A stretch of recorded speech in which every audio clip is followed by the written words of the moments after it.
And what it showed me through one of these memories, these downloads, basically it's just a download is nothing but a memory that comes from your ancestral bloodline. And I got my DNA from my mother. My mother got her DNA from my grandmother. My grandmother got her DNA from her grandmother. My grandmother, great-grandmother got her DNA from her great-grandmother. My great-great-grandmother got her DNA from her great-great-grandmother. Great-great-great-grandmother got her DNA from her great-great. I'm still that DNA. That shit was just getting passed on until, poof, here I go.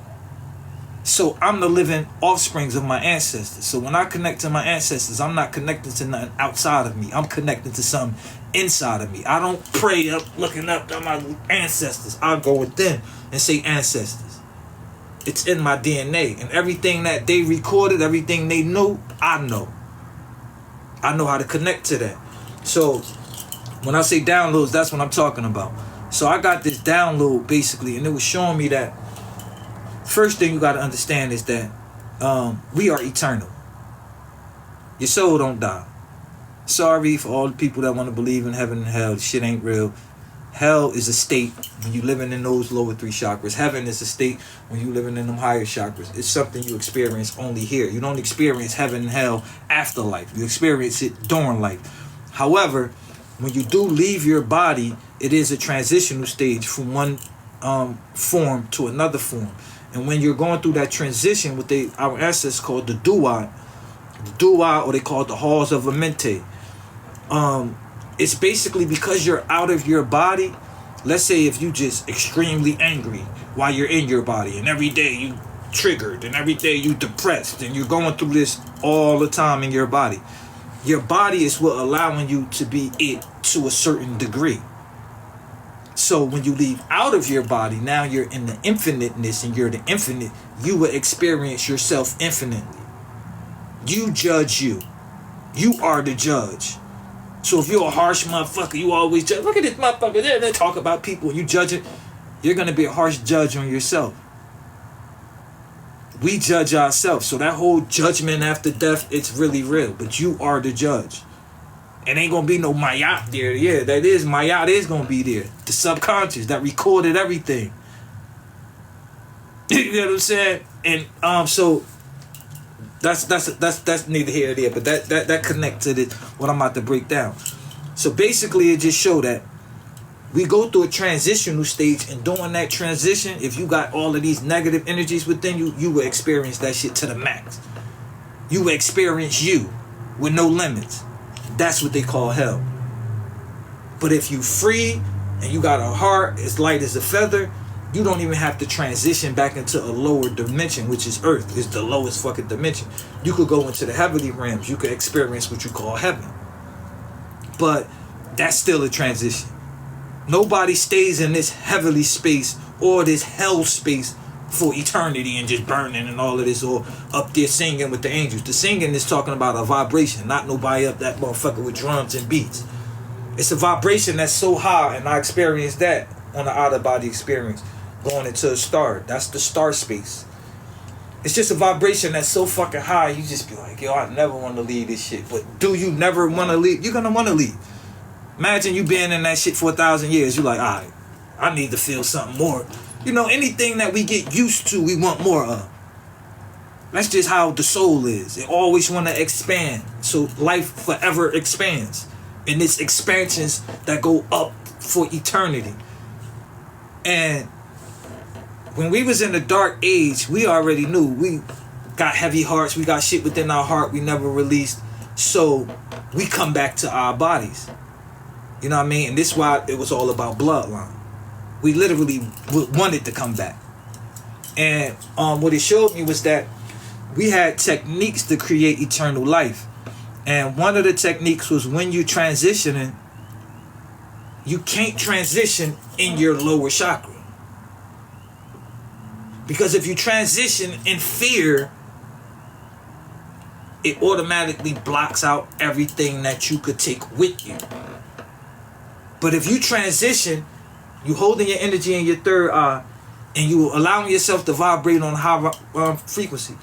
When you transition, you literally could take your memory with you. This is something that I'm not just making up. You can actually find this in the Emerald Tablets. He explained this in the Emerald Tablets. But this shit came through a download as well as the seeing it in the Emerald Tablets.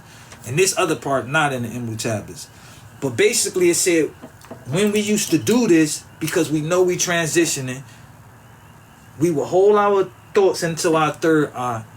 And then when you pass over, when you take the last breath, they basically wrap the body, they mummify it. The whole mummifying process is basically they take out all of your main organs. The reason they take your main organs out of your body, because your main organs, when your body start to die, that's the shit that start to spill out, the acids and all of this shit. But that's what starts the decomposing process.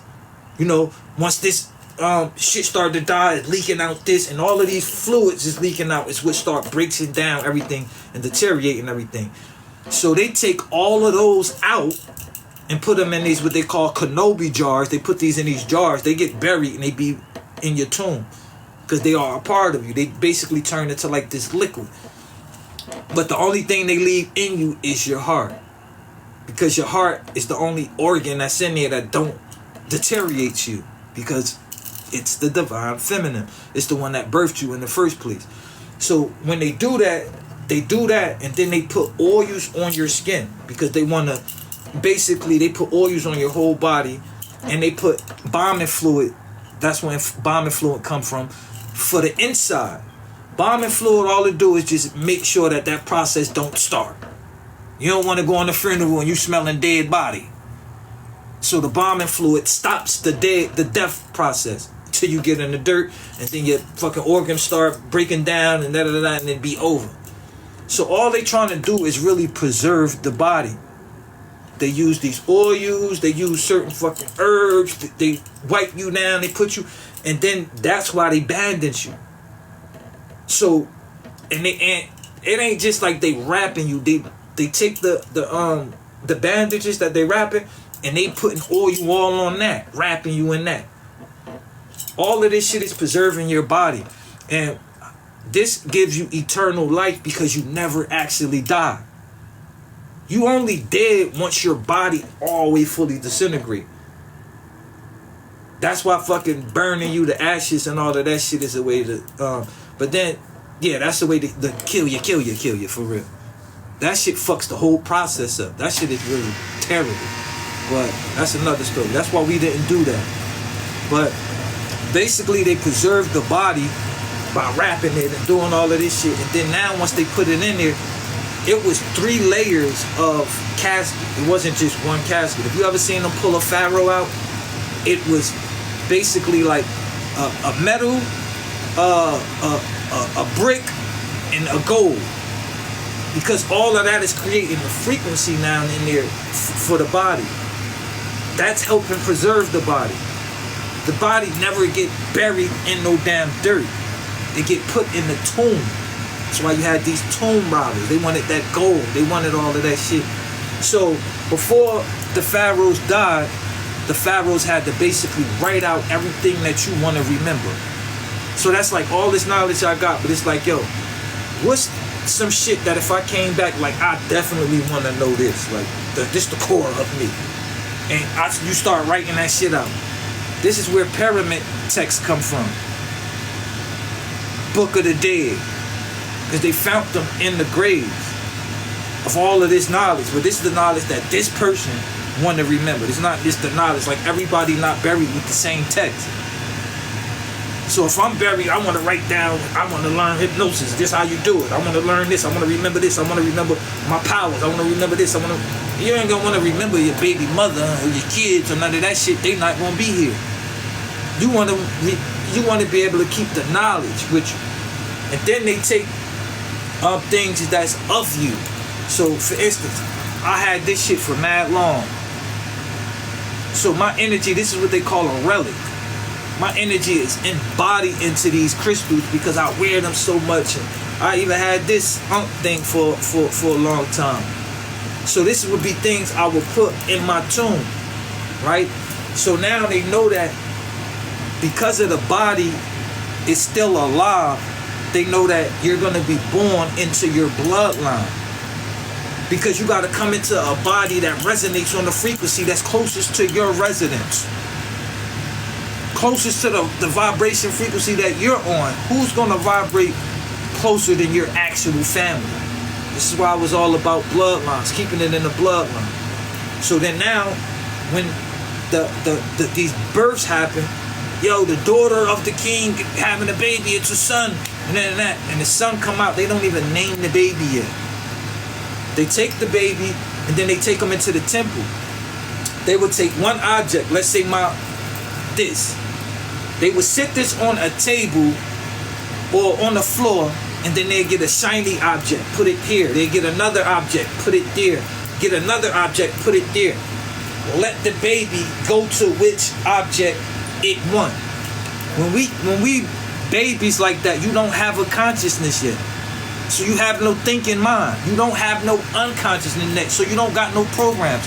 All you got is subconscious, and your subconscious is automatically gonna go to what it's familiar with. That's what the subconscious does. It creates cycles out of what's familiar.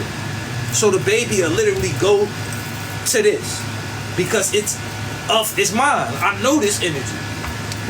So they'll do that 3 different times. I think it was 5 times. They do it like 5 times, but they're place the king's object, the pharaoh object in different spots, and the baby will still go to it. Once the baby go to all of them objects and ignoring the other objects, they're gonna say he's back, and he's gonna start celebrating. From that day on, it's gonna start teaching him and telling him stories about himself. They're gonna name him his same name. This is why you had so many Egyptian pharaohs. Imhotep the third, Imhotep the first, Imhotep the third, and then you'll think of like, why the fuck King Tut was 13 years old, but he had all of this knowledge and all of this, because King Tut was a reincarnation. He knew who he was. This is what we call eternal life. Being stuck in a physical body and this body don't die. Imagine this body don't die, and I'm loving people, I got friends, I got family, and I gotta watch them die. And then I meet new people, love them, and I gotta watch them die. And that's eternal death. So when these conquerors conquered our land and they wanted to learn eternal life, they didn't understand that life is already eternal. It's just the memory that we kept to make it eternal life. The memory of knowing who you are, knowing thyself, is what made you eternal within your life. Everybody life eternal because the soul can't die. But being able to remember who you are is what makes you eternal, because that body could shed off and you could come back as the same soul, knowing you, and you could go back and it could be the same fucking king that ruled for thousands of years. That's how we ruled for thousands of years.